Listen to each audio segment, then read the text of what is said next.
or Part 1, Part 2, Part 3, and Part 4. Now look at Part 1. Part 1. You will hear a telephone conversation between a customer and a shop assistant. First, you have some time to look at questions 1 to 3.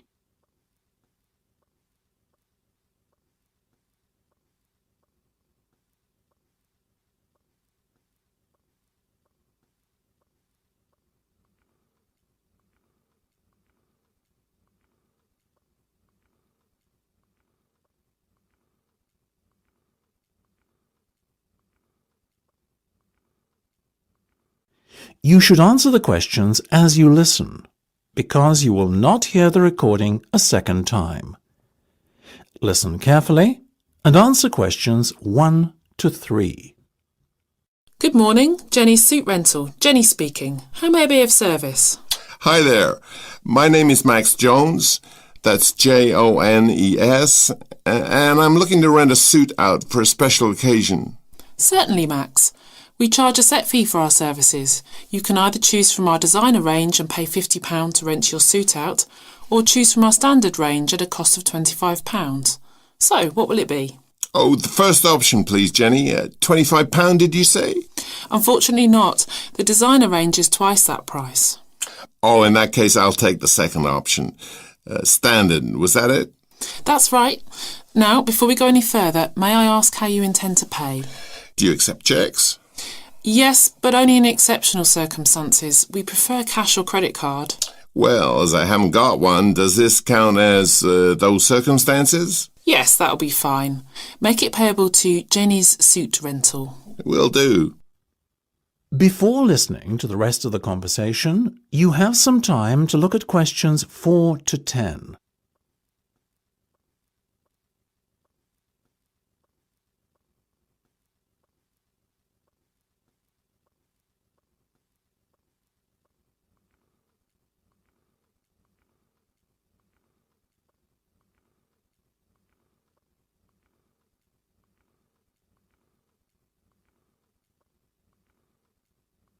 Now listen and answer questions 4 to 10.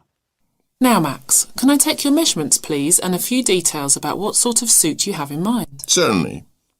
Let's start with the trousers then, shall we?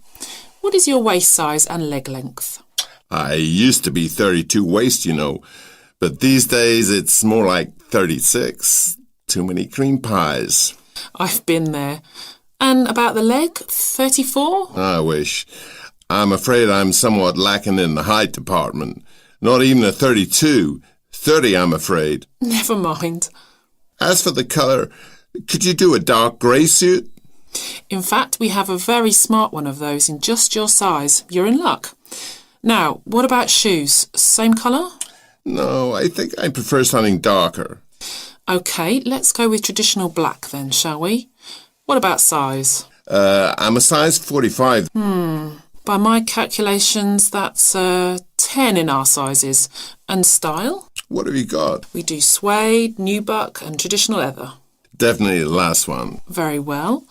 And will you be wanting a necktie? Do you do bow ties? Of course. I'll put one of those down in your order. Dark grey, I presume? Perfect. To match the suit. I think I fancy a light blue shirt, by the way. Might I recommend a green? Green would go very well with the suit you are renting. Light or dark? I'd say dark. Dark it is then. My neck size is 17 and a half. Hard to believe that a little over a year ago I could fit into a 15, isn't it? Those cream pies again, right? You got it.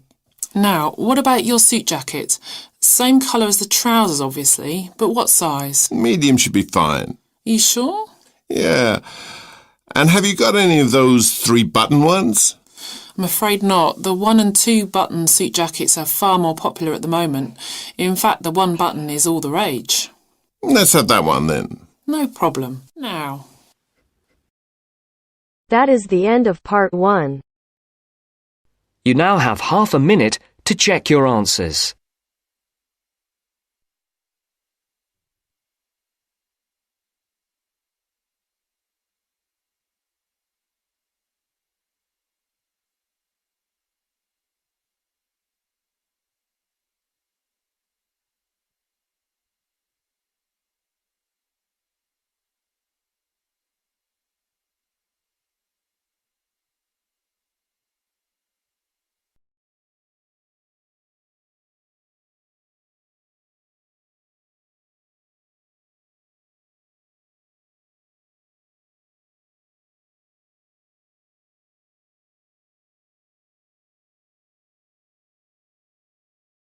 Now turns to Part 2. Part 2. You will hear a recorded message giving information about an area where tourists can visit to taste local food. First, you will have some time to look at questions 11 to 13.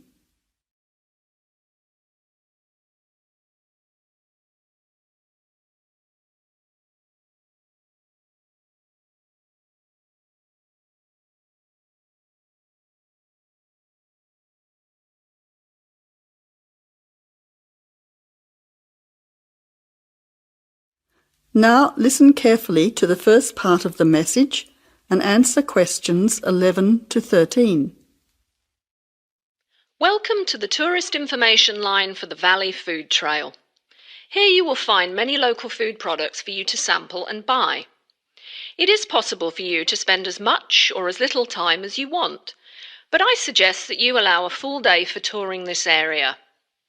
Of course, there are many half-day tours available for those of you short on time.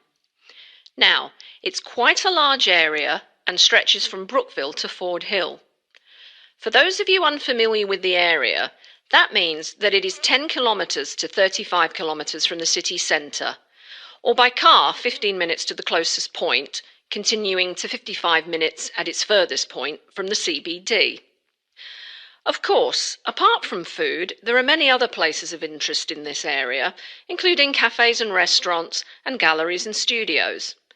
But I wouldn't recommend you go here to see parks and gardens. The other information lines will give you specific information related to these particular attractions. Before the final part of the message, you now have 20 seconds to look at questions 14 to 20.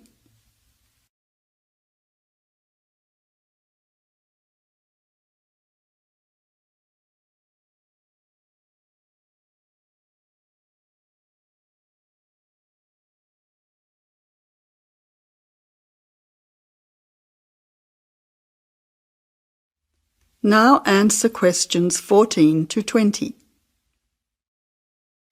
But let's go back to food. If we begin in Brookville and head north towards Upper Valley in a clockwise direction, passing West Valley on West Road, we cross over Coast Road to come to our first place of interest, Magic Coffee. This is not to be confused with the Coffee House, situated opposite on the other side of the valley on the railway line. Magic Coffee is next to the Chocolate Company, which is on the corner. Just past the ice cream shop on the corner of John Street is the fresh produce shop. A little further north we have reached Ford Hill, where we can start our drive southwards along Great Northern Highway following the railway line.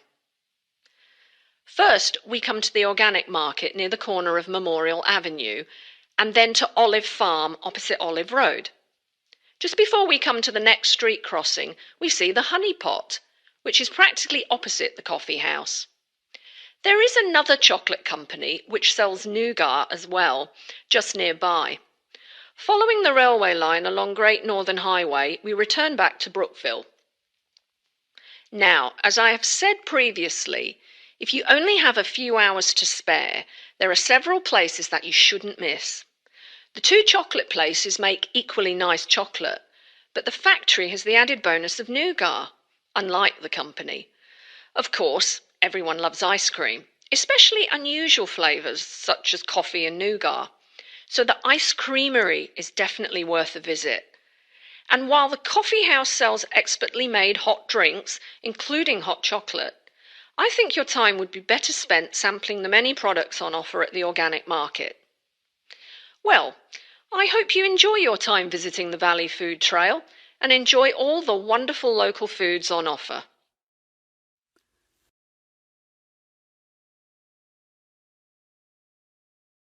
That is the end of Part 2. You now have half a minute to check your answers.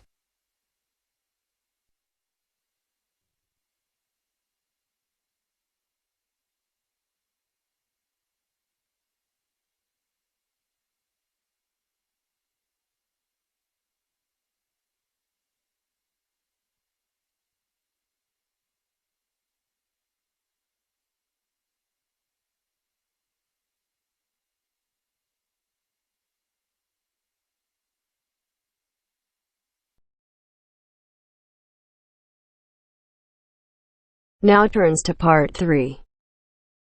Part 3. You'll hear an introduction on the housing conditions in Chapmanville. First, you have some time to look at questions 21 to 24.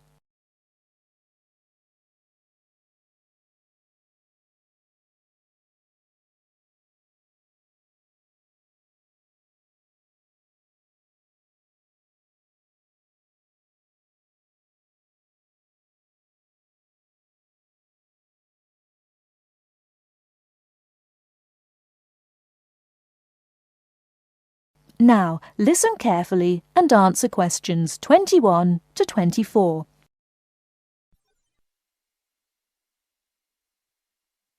Listen carefully. Hi, I'm Gavin Murray. I'm the rental manager for the Central Chapmanville Real Estate Agency. I'm a real estate agent, much like any other, in that I help people buy and sell houses. But about half of my time is spent working to assist people in renting houses and flats.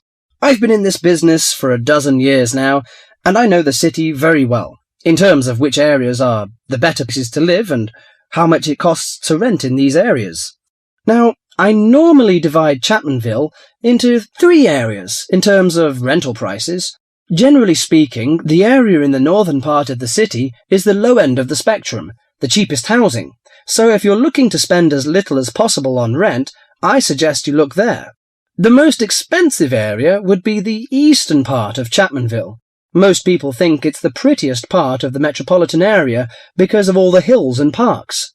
As so many people desire to live there, housing prices tend to be quite high. The middle market in terms of price for accommodation is found in the city's western and southern areas.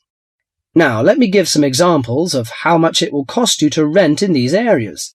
Let's imagine you're a single person looking for a 1-bedroom flat. In eastern Chapmanville, you would be paying no less than $650 a month for such a flat. You won't find anything for less than that. But a lot of people pay as much as $1,100 per month or more. The higher-priced flats are usually the ones in the hills, which run through the east. They've got the best views of the city.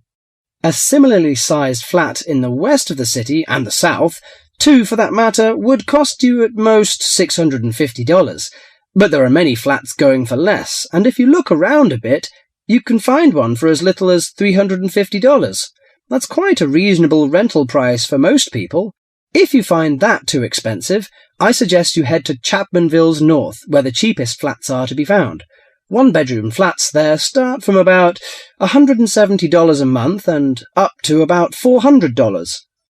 Now, for those of you who want something bigger, you'll have to be prepared to pay about double those prices for a small 2- or 3-bedroom house.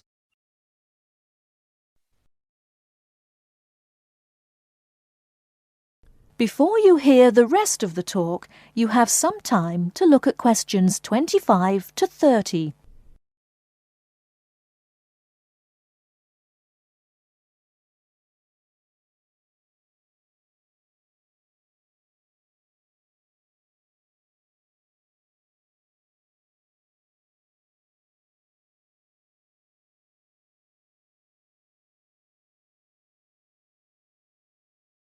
Now listen and answer questions 25 to 30. For those of you who want something bigger, you'll have to be prepared to pay about double those prices for a small 2- or 3-bedroom house. That goes for any of the areas I mentioned. Okay, so much for prices. What are the advantages and disadvantages of these areas? Well, I told you that the eastern part of Chapmanville is the prettiest. There are lots of parks and lots of trees all around there. Oh, I should mention that the only public transport in the east is the bus. There aren't any trains, so it's not that convenient, as you can imagine, even though it's richer part of the city. In the south, you've also got the river, but you won't find too many parks there, because of all the factories alongside the river. In fact, there's quite a bit of industry in the south, which makes it a less desirable place to live. Still, the south is convenient because of public transport. The south has very good train services to the city centre, as well as buses, and that's why a lot of people choose to live there. I said earlier that western and southern parts of Chapmanville are about the same in terms of the price you pay for accommodation, They also have the same sort of public transport services, but the two areas are quite different in other ways. The west is next to the bay, so it's quite attractive in that sense, but there are a couple of problems with the west. One is that the bay is polluted, so polluted in fact that you wouldn't want to swim there. I used to take my family there about 10 years ago, but now I wouldn't go near it. The other disadvantage of the west is that it is where the airport is, the Chapmanville International Airport. The noise can be quite annoying. Lastly, the north. In northern Chapmanville, as I said before, housing is cheap, quite cheap in fact, but you pay in other ways. For example, the area is very low and made up entirely of wetlands. It's beautiful in a way, but it attracts an incredible amount of insects for most of the year. The mosquitoes there are really bad. This makes things quite unpleasant, and so few people have any real wish to live there. But if money's a problem, that's the place to go. Just bring your insect repellent. Let me finish by again welcoming you all to Chapmanville, and wishing you good luck in finding accommodation and settling down in whichever part of the city which suits you best.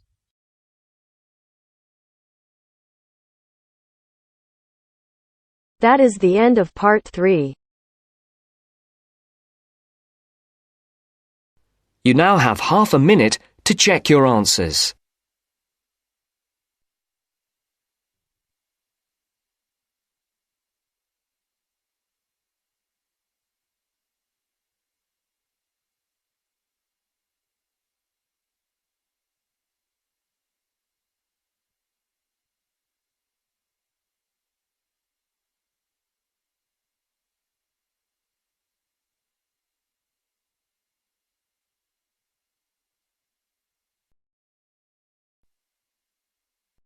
Now turns to part 4.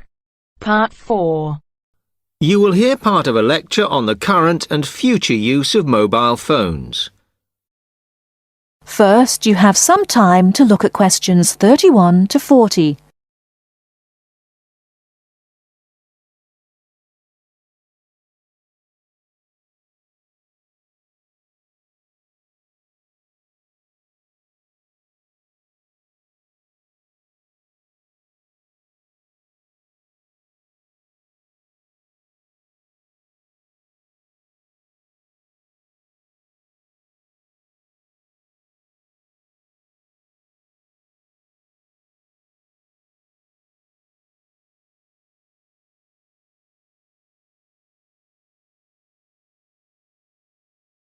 Now listen carefully and answer questions 31 to 40.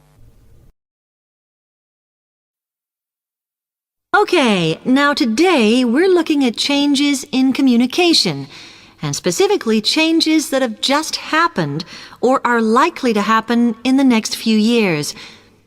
Key to this is the mobile phone, which is increasingly being seen as an all-purpose system rather than just a phone.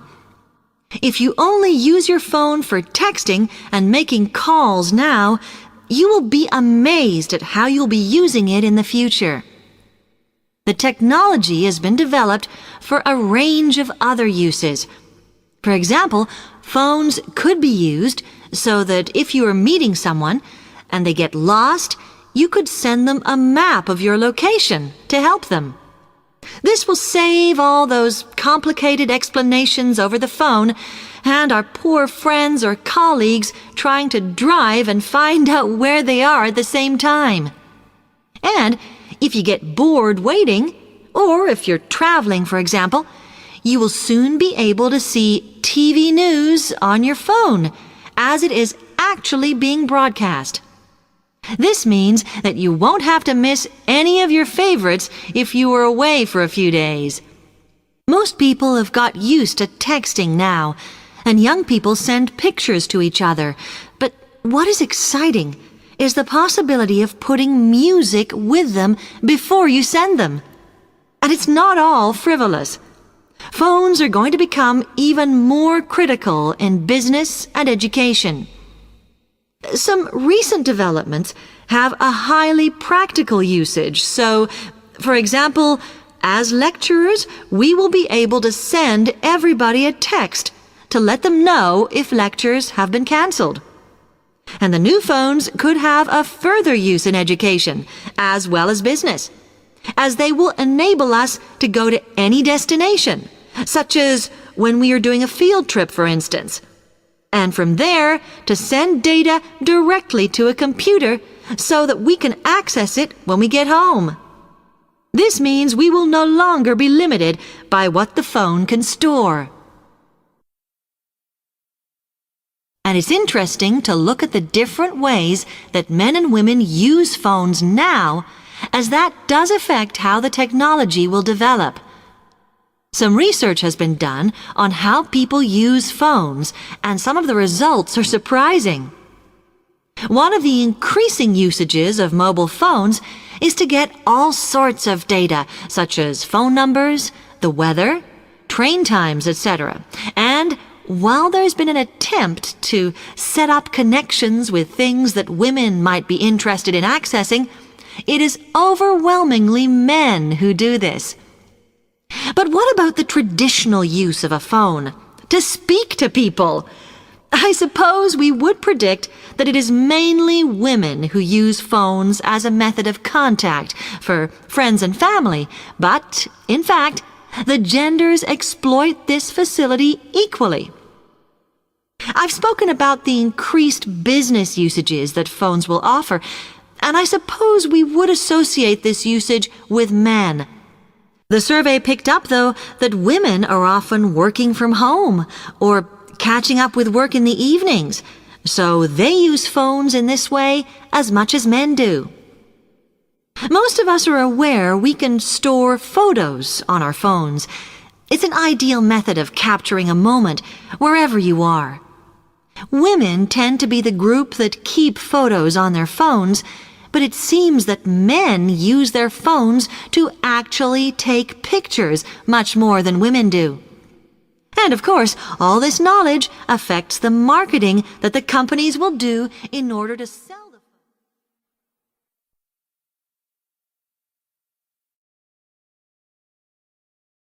That is the end of part 4. You now have half a minute to check your answers.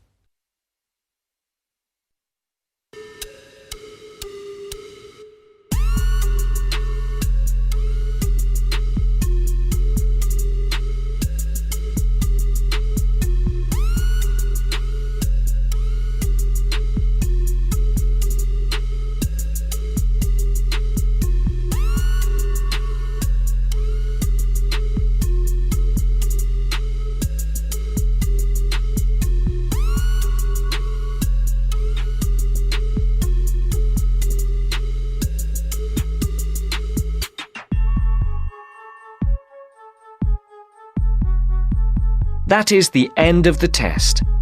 You now have 10 minutes to transfer your answers to your IELTS listening answer sheet.